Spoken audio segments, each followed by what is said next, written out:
Okay. On your little pink piece of paper there, I want to start on the blank side. I know that's where you normally glue it, but I want to draw some graphs and make sure you. Xavier, what are you doing? Okay, I said put your phone away. And where's your paper for notes, love bug? Plug it in. Okay, I want to go over. You have small hands. You do. I want to go over. My hands are bigger than yours. No, they're not. You're cheating. They're bigger than you. Okay, I want to go over some graphs. So first of all,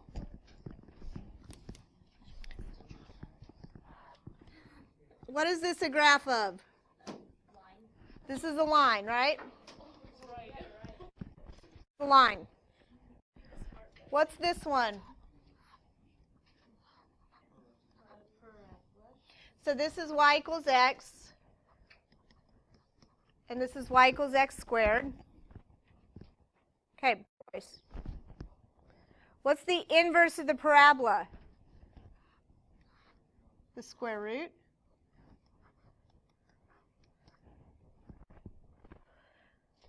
And so after the square root, then we did the cubic, which looked like this.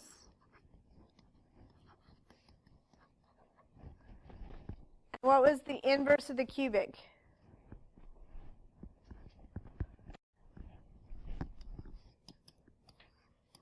It was the cube root,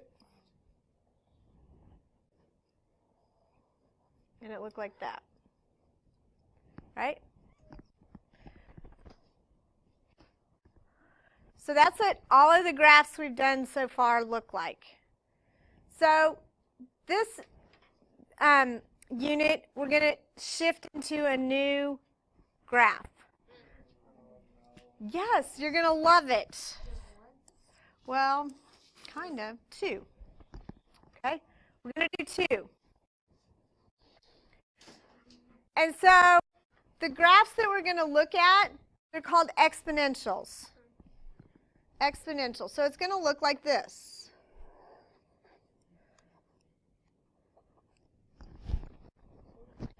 So why do you think it's exponential? What happens on this side? Does it stop? So it's exponentially bigger, all right? So this is going to be exponential growth.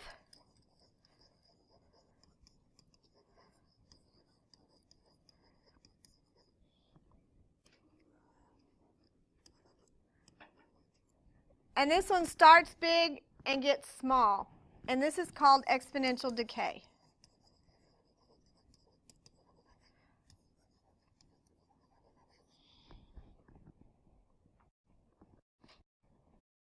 So we have exponential growth and exponential decay. Easy peasy. So one goes up on one side and one goes down on the other. So the way we use these, exponential growth and decay, so all of you complain, like, I'm never going to use any of these for anything. Exponential growth and exponential decay, that's actually how you bank. Credit cards work exponential growth and decay. When you invest money, it's exponential growth and decay. When you buy a truck or a car, your loan payment is exponential growth, all right? So everything we're going to do, you actually will use this. And so we're going to start with the notes. And so I am going to tell you, although I tell you that my husband and I, when I'm at home, we don't sit at home and solve on Friday night for fun, right? No, we don't do this. But I'll tell you what though. My husband, he works for J.P. Morgan and he programs. And so one time week, bought a motorcycle for him. And we were at the Harley place and we were getting ready to sign the paperwork. And it had taken forever. I was just ready to go home. And my husband was sitting there and the guy goes, okay, you need to sign. And my husband pushed the paper back and he said, it's not right. And I looked at him, I'm like, would you just sign the paper and let's go? And he's like, it's not right. And I said, what do you mean it's not right? It's like, David, they just typed the numbers in and the computer spits it out. And he goes, it's not right. The payment isn't right and I'm not signing it. And he said, I'll tell you what, we'll go to lunch. And my husband said, y'all figure out what's wrong with the payment. And if you figure it out, we can sign. Otherwise, I'm not taking it. And they called us at lunch and they actually had made a mistake. And he used the exponential, he just ballparked it, but he knew the payment was wrong. And you know what? I didn't check, and I would have paid an extra $54 a month for this stupid motorcycle that I didn't want to start with. But he knew, okay? And so this is actually something you're going to use. So all of you pay attention. You may not be buying a motorcycle, but say you're going to buy a car, and this is how they figure your payments. I would love that, but you know, it wasn't very smart on my part. All right. So this is how I know it's exponential growth or decay, is because the x is in the exponent. That's what makes it an exponential. The x is in the exponent. So we have y equals ab to the x.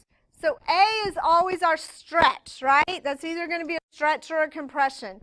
And the b is actually going to be how I figure out if it's growth or decay. And so it's a growth if the b is bigger than 1, and it's a decay if it's less than 1. Okay? So the formula for the b is this, 1 plus r. And that's the most important thing that we're about to do. Because the 1 plus r, the r is the rate.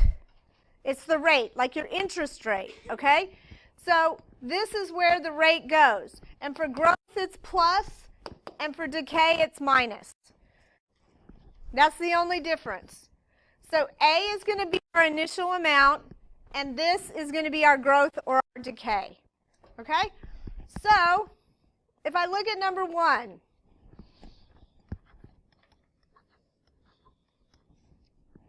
I have ab to the x. So first of all, is this bigger than 1? If it's bigger than 1, it's a growth. So what about this one, number 2? This one is less than 1, so it's a decay. So my initial value is the a. The a here is 2, and the initial value here is 1. Not 0, 1. Because it's a 1. So now the b is this. The b is that number. And the b here is 0.25. But I want the r.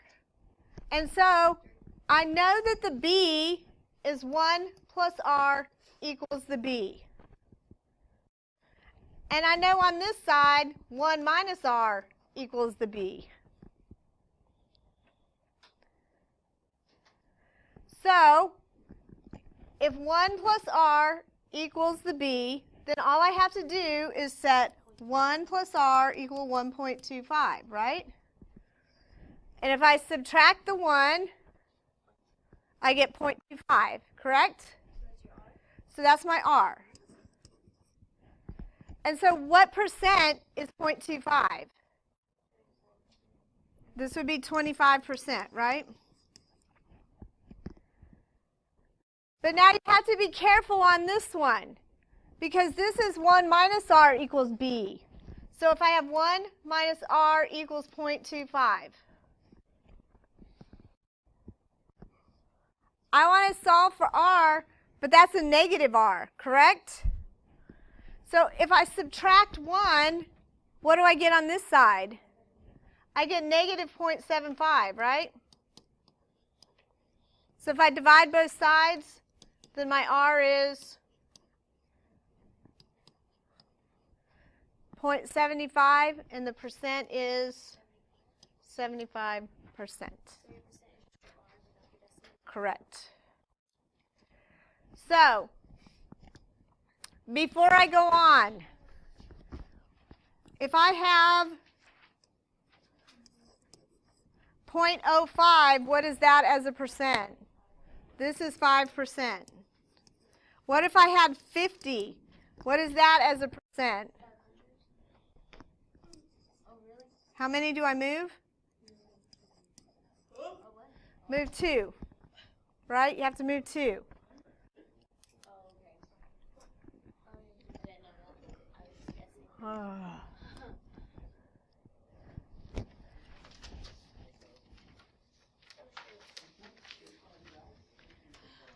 Okay, try 3 and 4.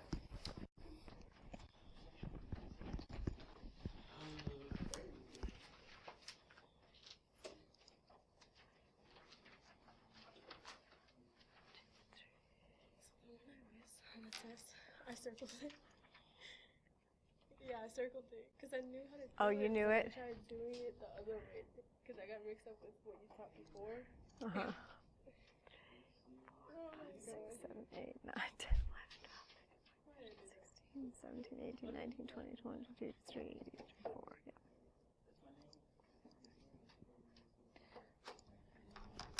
Here, you can sit.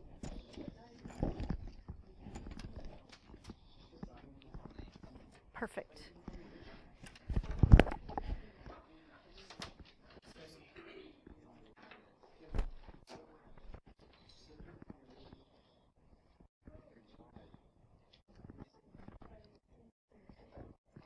Sure? Yeah.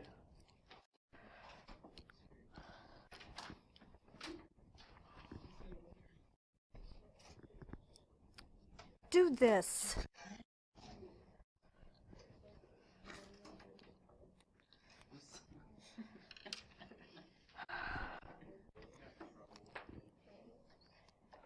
Find your R's.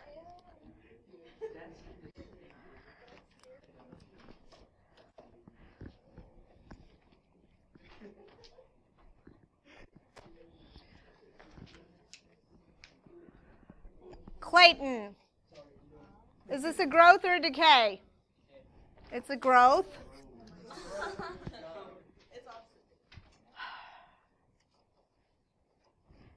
What's the initial value, Clayton? Nope. Well, then look at your paper and stop talking back there. I'm going to move you. Thank you. 1. So what's the B? Very good. And so since it's a growth, the 1.15 equals 1 plus R. So what does the R equal? It equals 0.15, right? And my percent is, whew. All right, Ashlyn, who hates math with her whole soul. Growth or decay? It is a decay. What's the initial value? Very good. And the B? 0.43. So to find the R now, I'm going to do 1 minus R equals 0.43. Right? So when I subtract 1, what do I get? Yes. And then I have to divide both sides by negative. So my R is, which makes my percent.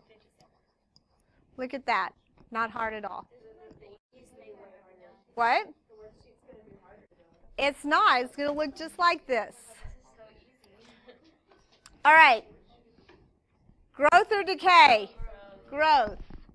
Initial value. B. 2.59.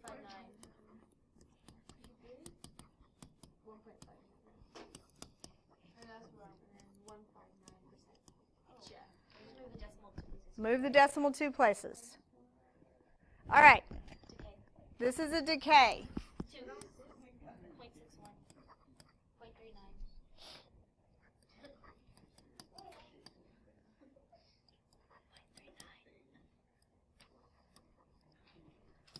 39%.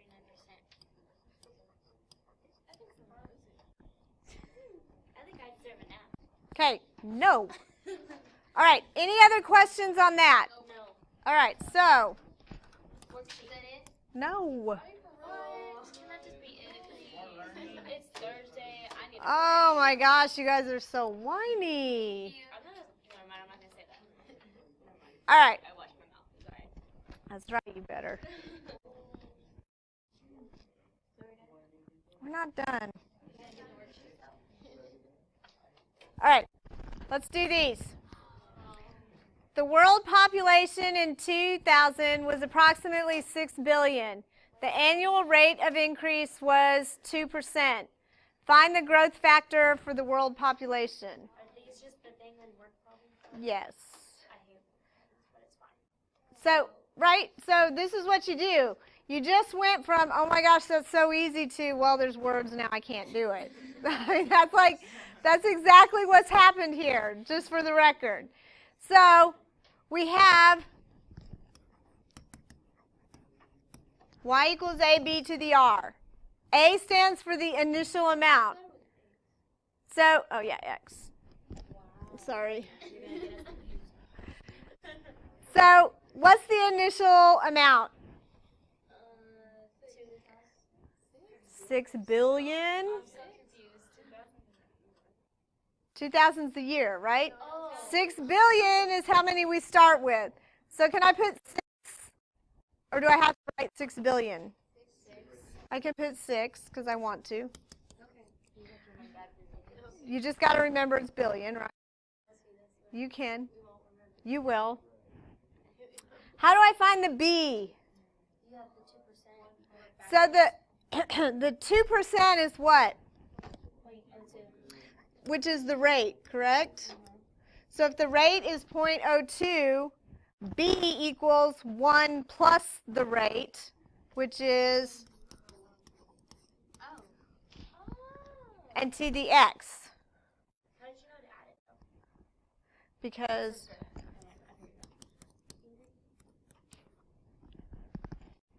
Yeah, but the other one you have to subtract it, right? so if it's so this one says depreciate, so that's going to be 1 minus the equals b. Okay, so this is the growth factor. We found this. Then it says, suppose the rate of increase continues. Well, we already did this. This is the same thing. Yeah. Well, the growth factor was the b. This is the whole thing. And then it says, what is the estimated population at the end of 2018? Oh my goodness, why? X is how many years? 18, so I'm just filling in X here.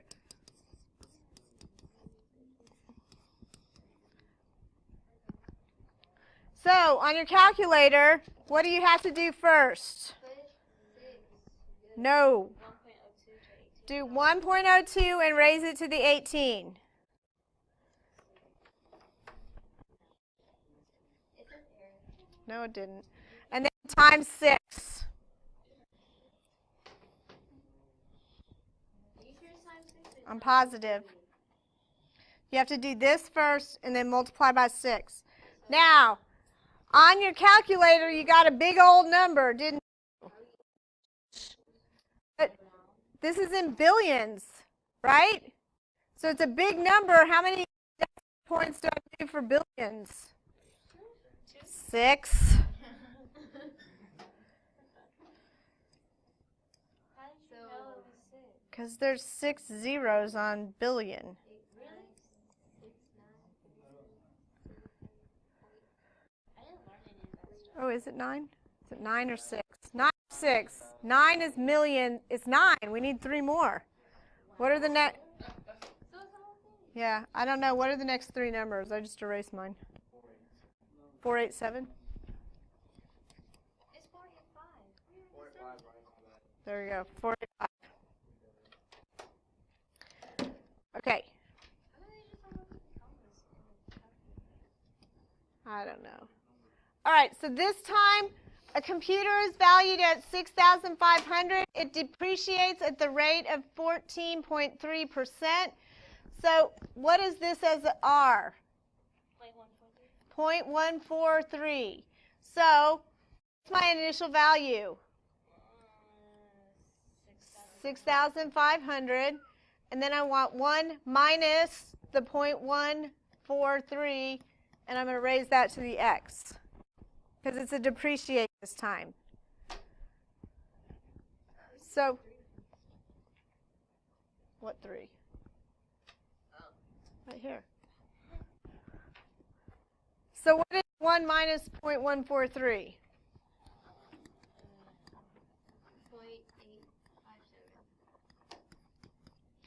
So it wants to know what's the value of the computer after 3 years. So to put a 3 in for the x. So when you do that, what do you do first on your calculator? 0.857 raised to the third.